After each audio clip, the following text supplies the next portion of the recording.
Hello guys, welcome back to this channel. In today's video, I'm going to show you how you can share internet from PC to mobile phone in Windows 11.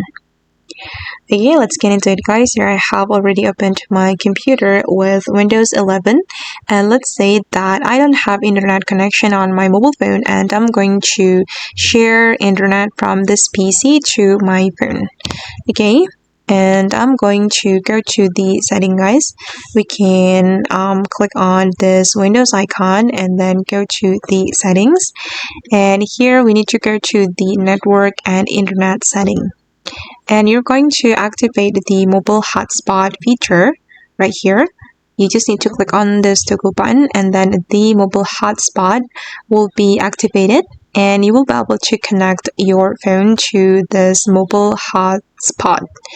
And I'm going to click on this icon to see the network properties.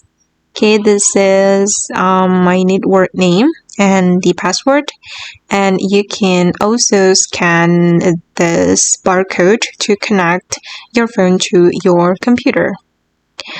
Okay guys, and that's all the way to share internet from PC to mobile phone in Windows 11. I hope this video will be useful for you. Thank you so much for watching, and bye!